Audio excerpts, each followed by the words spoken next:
What is going on, everybody? This is Brian from Comixkings. Welcome back to the kingdom, or welcome if this is your first time. And yes, it's Thursday. That means it's Tag Team Thursday. We started at 6:30 with Rod Chesterican and his comics as he hyped us up with the kickoff show, showing off what he got on New Comic Book Day. And then at 6:45, we went over to John's Comics with Kids and the multiple John, passing it to John with the comic community news. Speaking like a true weatherman on the Channel 8. Good job, John.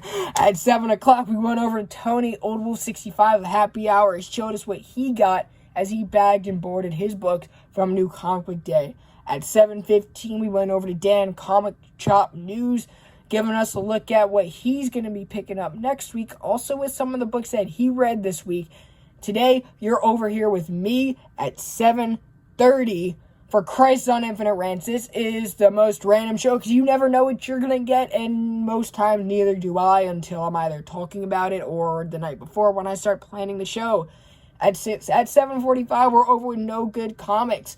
Justin, our closer, our Jonathan Papelbon, our Joel Hanrahan, our Red Sox pitchers, because Justin is a huge Red Sox fan. And you guys are probably thinking why I'm not doing this live. That's because one of three things is either the case. I'm having hip surgery tomorrow, today for you guys, but tomorrow, I'm taking a book out of Tony's, like kind of Back to the Future vibe, but tomorrow, right, I'm going to be having hip surgery, so I'm either still on the operating table, which is most likely not the case, or I am very drugged up right now, and I'm in the chat, probably not making any sense, so just ignore me, or I am too drugged, and I am probably sleeping, but two of the three I'll be happy with. If I'm still on the operating table, then fine. No worries. But I'll get through it. Today's theme is these heroes live to tell the tale. Kind of making me feel better for the surgery coming up tomorrow. Also, know that if I did do this show live, that is not a replay I would like to see again. I'm sure you guys would love to see it and just laugh at me being all drugged up on live, but that's not happening. That wasn't on the pre-order for today's show. You guys missed the cutoff date. Alright, final order cutoff. You missed it. Sorry, guys. But let's jump right in with today. We're going to be taking a look at some of the most gruesome injuries that some of our favorite heroes live to tell the next day. Starting off, we got Batgirl in Batman the Killing Joke, written by Alan Moore and Brian Boland, where she got shot in the hip. Yeah, I didn't get shot in the hip, but Batgirl did. She got shot right in the hip, and she's paralyzed. Because I guess the bullet went to her spine, but she got shot like 2 inches away by Joker. It's awesome. It's an awesome panel. But that was mostly to get at Jim Gordon for when Joker kidnapped him and stripped him down butt naked and put his daughter bleeding out on the floor just to torture him and then to lure Batman into a trap. It was very well done. Honestly, it's the best Batman Joker story of all time. It was later ripped off by Jeff Johns, but that is a completely different story. But the worst part is, Batgirl was paralyzed, and even still today, we're still going through her therapeutic treatment and getting her back on her feet because she really hasn't recovered from a story that happened 30 years ago. It's kind of ironic. We really haven't had any seminal Batgirl work, and creators still today are ripping off that story and making Batgirl going through her days as Oracle, which would happen after she got shot. She became Oracle, which is basically like Ned in the SpiderMan movies. The guy in the chair. She was the girl in the chair in Gotham, just calling the shots. She's still Oracle today in Tynion's run, but those are for different purposes. Not for that, but they still kind of fall into the same trap. Because in Joker War, Tynion was kind of making some callbacks to Batgirl's last encounter with the Joker, which was in The Killing Joke. Alright, and then we're going to keep up with the Bat fam. We got Batman in Batman number 497. This is the issue where Bane broke his back in that famous panel, that famous issue that honestly did not amount to a very good story. This happened in the 90s, and most things in the 90s just made no sense. So, obviously you're not going to kill off Batman. That's never going to happen. But they thought Azrael was a great replacement. If anyone can explain that to me, why that was a good decision, please let me know, because I don't get it. Anyone else, not Azrael, but that was very short-lived because obviously you need your Batman back. Also why they didn't link, hey, Bruce Wayne is paralyzed, so is Batman at the same time. Put two and two together, it's the 90s. Nothing makes sense in the 90s, but this part of the Batman Nightfall arc, this is what established Bane as a mainstream villain. If you like Bane because of the movies or the Gotham TV show, go read that, but you're not missing anything. It really wasn't the best Batman story. It's not a good Batman story. I didn't enjoy it. It's just that issue alone is very meaningful because Bane broke Batman's back, and we got Azrael. If people are big Azrael fans, this is why. It's because he became Batman. That's why.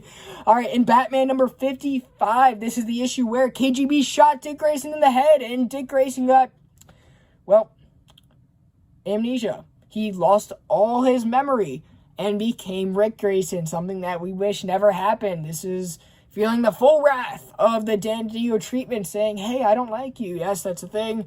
Dan DiDio had Tom King write Nightwing getting shot because DiDio just didn't like Nightwing as a character, and now we had to have him suffer as Rick Grayson. Even though before that, he died and was elsewhere in a different story, in the Grayson story, which I didn't read. I didn't care to read, but I'm a huge Nightwing fan. That's a Nightwing set. That's a Nightwing figure. So, obviously, I'm not a big fan of that. But, hey, he lived to tell the tale, and he's still telling the tale. If you want to read a good Nightwing book, pick up the Tom Taylor run. That's going on right now. It's one issue in, so starting with 78. 79 is coming out soon. I'm super excited for that. But it's great. It's great. Another 90s story was when Aquaman got his hand eaten by piranhas in Aquaman number 2 by Peter David. Another 90s story that makes no fucking sense because you would think that Aquaman, who can speak to fish, would notice that a piranha is nibbling on his hand and he would tell it to fuck off a few times. That didn't happen. The piranha ate his arm and he was stuck with a hook in the 90s, which, again, makes no sense to me. Also, this was before this was before Aquaman actually became a likable character. He was kind of the joke of the Justice League up until Jeff Johns gave him his treatment in the New 52, later followed by Dan Abnett in Rebirth, and then Kelly Sue DeConnick. Three great why do I keep saying Nightwing? 3 great Aquaman stories. Boom. 3 great Aquaman stories following that, but in the 90s, Aquaman was a joke, and why this happened is beyond me, but he lived to tell the tale. He got a nice hook. He was hooked. No one was hooked on Aquaman except for Aquaman. But if you guys were the Future State issue where his daughter lost a leg, that's a retcon to this.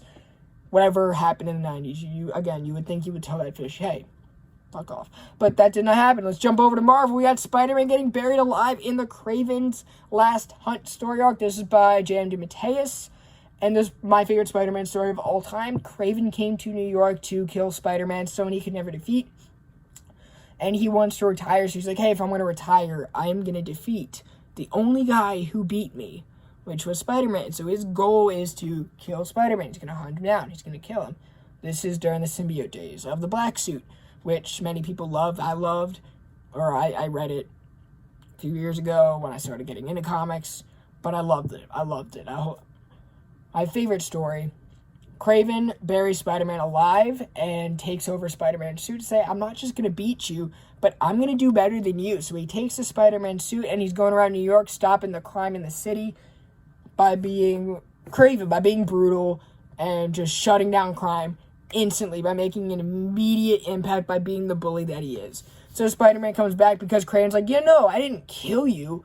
I wanted you to know that I didn't just beat you in a fight. I beat you as Spider-Man too. I even beat you on the street level with other people. So when Spider-Man comes back, obviously Mary Jane is the one that brought him back. So when Spider-Man is on the brink of death, buried alive, boom, reaches out for Mary Jane, cries for help, and that's what motivated him to get out of his tomb, or his casket, okay? And then in Avengers, the Mighty Avengers, number 36, John Walker, U.S. agent, goes up against Norman Osborn and gets both his arm and his leg cut off. So at this point in comics, this is during the Siege era, so Norman Osborn was the head of S.H.I.E.L.D. He was the director, and no one liked him. It's Norman Osborn. No one's going to like Norman Osborn. So they got in a fight, and Norman kicks his ass, and just in one swoop, takes off his arm and his leg. John Walker lives to tell the tale because he's U.S. agent. We're not going to get rid of him. Or they did because no one remembers him. I feel like John Walker in comics, when you have nowhere else to go with the story, you're just going to put him in there like, oh yeah, this is where he is. There's that. Cool. Great. But he's currently kicking ass in a miniseries. I'm not reading it. It's by Christopher Priest, which is only here because of the show. All right, and then the last book, the last injury we are going to talk about where they live to tell a tale is in the Ultimate Universe, Ultimate Wolverine versus Ultimate Hulk. This is a reiteration of, hey, let's get rid of the Hulk. And Director Fury in the Ultimate Universe really wants to get rid of the Hulk, so he decides to nuke him. Obviously, that didn't work because it's never worked. It's never worked. You can't get rid of the Hulk, especially not with a nuclear weapon. So the Hulk goes missing. He escapes. Nick Fury doesn't know where he is because it's very hard to track down a big green monster that's tearing up everything in his path. You can see him a mile away. It's the only big green thing running around. So he sends his best tracker, which is Wolverine, the best tracker in comics. And they fight, which is a homage to 181 and all the other times Wolverine and Hulk have gone toe-to-toe. And Hulk takes Wolverine, lifts him up, and rips him in half. And, of course, Wolverine has regenerative abilities in his mutant powers. So he's going to come back living to tell the tale in the Ultimate Universe. Boom. Great. But, hey, this makes me feel a lot better because I'm going to be living to tell the tale tomorrow. So I'm going to throw myself in as the 8th hero who can live to tell the tale. Boom. But anyway, you guys, news coming up on the Comixkings. I got an interview with Marcus Anthony Toe May 8th. I believe that's a Saturday. He's the artist on Excalibur. So we're going to be talking about all things Excalibur during that show. It's going to be a lot of fun. He's a very talented artist. He also did Nightwing, so we might talk about Nightwing too. He's also a big hockey fan, so we might talk some hockey. It's going to be a lot of fun. Hope you guys can tune into that. Upcoming interview with Whilce Portacio. That is coming up, I believe, the week after or the following week. It's either mid-May or end of May, so stay tuned for that. Also, bringing back the archive show, which is where I do a deep dive into a book. Most likely it's going to be a trade paperback or a hardcover. So I'm probably going to be going over the Daredevil hardcover by Chip Zdarsky as the first one. Going to edit the crap out of that and probably have that out by, I want to say this weekend. Hall of Fame, Hall of Shame. We got me and Ryan. He's back from Florida, so welcome back, Ryan. And we are going to be going over the next Robin. So first appearance of Jason Todd as Robin first. The first appearance of Tim Drake as Robin. A lot of fun. Ryan picked the issue for all y'all non-Batman fans. It's going to be a lot of fun. Great little history lesson. And a weekly wrap-up. I'm going to try to do the show depending on how I feel with Bryce. That is our every Friday show at 8 p.m. Eastern Time where we talk about Invincible, Winter Soldier, and... not Winter Soldier, Falcon and Winter Soldier, and all the books we picked up this week and review some of our favorite books, some of our least favorite books. Give you guys our thoughts about it. It's a lot of fun, so definitely make sure you guys stop by, say hello, catch the live chat or the rewind. Anyway, guys, next up, we are going to go over to Justin at No Good Comics, and we are going to be talking about the books that he read this week. They're probably be indie titles, but he's a closer. It's all up to him, and this is probably going to go into extra innings. Make sure you guys like and subscribe to everyone who made Tag Team Thursday happen. Like, subscribe to Comixkings if you have not already. Thank you guys so much. If I'm in the chat, like I said, make sure you're ignoring me because I'm probably spitting nonsense. Take care, you guys, and I will see you guys next time.